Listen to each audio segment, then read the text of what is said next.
San Francisco is coming off their second straight loss of the season, and many people are looking at the defensive side of the ball and kind of questioning it. On paper, they look like a top-flight defense. They have players like Fred Warner, Nick Bosa, Charvarius Ward, Talanoa Hufanga. The list just seemingly goes on forever. But despite that, against a Minnesota Vikings team that didn't even have Justin Jefferson, they gave up nearly 450 yards. That's a season high for them. Additionally, the Niners defense made Kirk Cousins look like Tom Brady out there. And I know Kirk Cousins is a great quarterback, but he's no Tom Brady. He shouldn't be putting up 400 yards nearly on this defense. Maybe the worst part about this defensive performance though is how little they got to the quarterback. They actually had 0 sacks on Kirk Cousins. So let's examine what exactly went wrong on the tape and how possibly the Niners could remedy it going forward. On San Francisco's first play on the defensive side of the ball, they gave up a 19-yard run. And there's a couple of things that really went wrong here. First, they were bringing the blitz from Talanoa Hufanga opposite side of the run. This takes him out of the play immediately and takes someone that could have stopped this run much shorter out of the picture.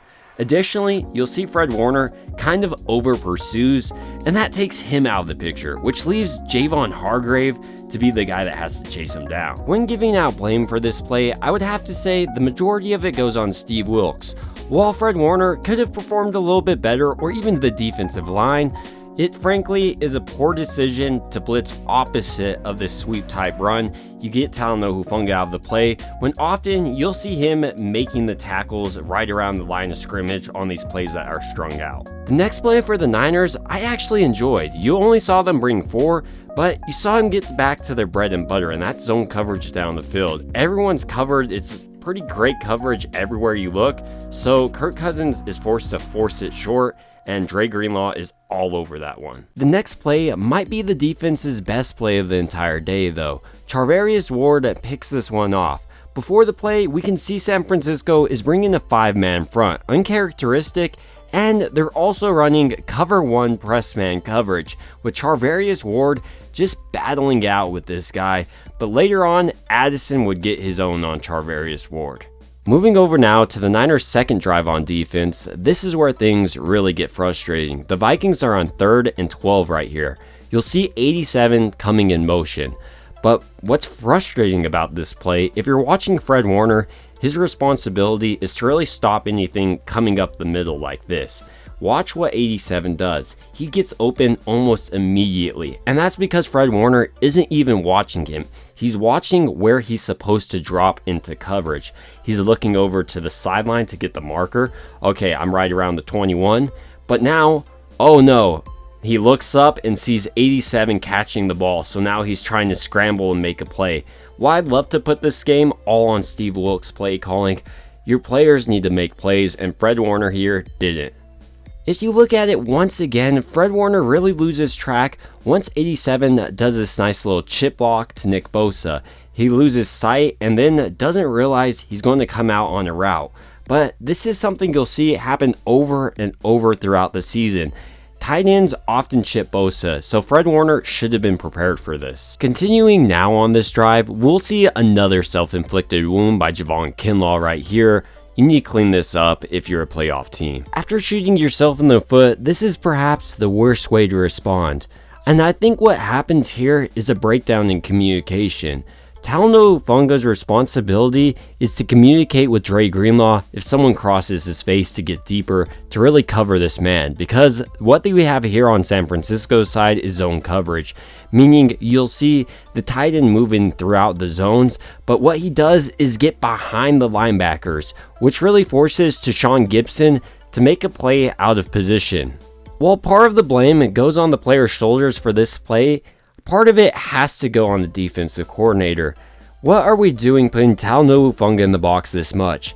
I think he's a better pure safety. Put him back there, and what you would alleviate are these deep passes. I mean, Hufanga's not able to read the field effectively, so you have basically 2 guys coming open, the wide receiver on the top of the screen, and then later on, the tight end on the bottom. Ideally, as a defense, you either want to stop the run or the pass to make a team one-dimensional, but San Francisco wasn't able to do this. And on this play, I don't really know what Tashawn Gibson was doing.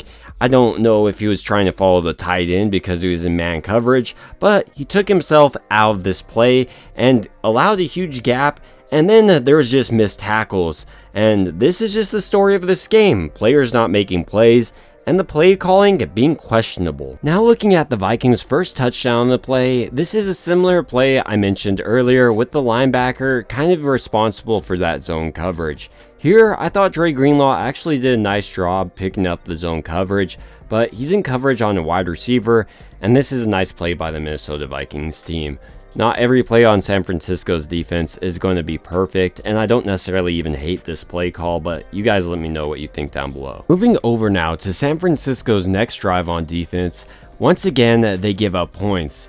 Here we can see San Francisco being aggressive. Dre Greenlaw and Tashawn Gibson are coming on the blitz.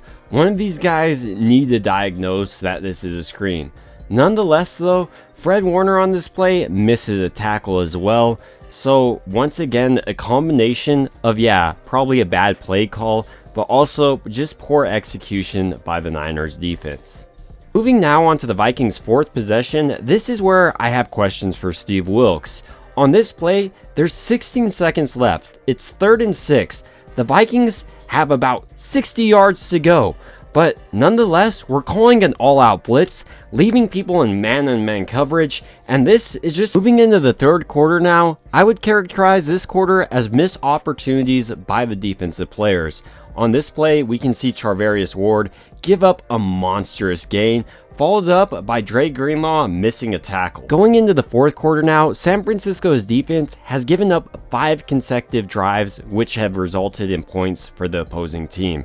That's just a recipe for disaster. Even though there's only 22 points put up overall in this game for Minnesota Vikings, you can't have a team consider yourself to be an elite defense. Going into the fourth, the Niners defense did improve. They forced their first punt and then later followed it up by stopping the Minnesota Vikings from scoring on a field goal.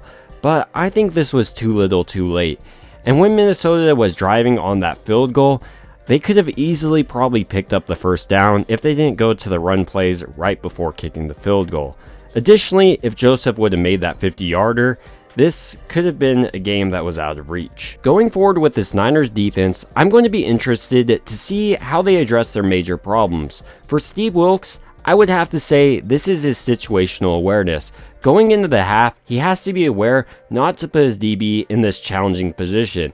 Maybe if you need to make a huge play, I get it, but right here, you just hurt your team. While it's tempting to put all the blame on Steve Wilks' shoulders and his scheme, I don't think the film necessarily just shows that. I think it also shows players just not making plays, and these are star players like Fred Warner. Going into this Bengals game, this defense needs to be elite. The Bengals are coming off a bye, and the Niners don't even know if they'll have Brock Purdy going into this game. So now, we need this defense to rise to the occasion. But these are just my thoughts on this Niners defense, and I do think they should improve going into this Bengals game. I'd like to hear your thoughts down below, and it would also mean a ton to me if you liked and subscribed. And as always, I hope you guys have a good rest of your day.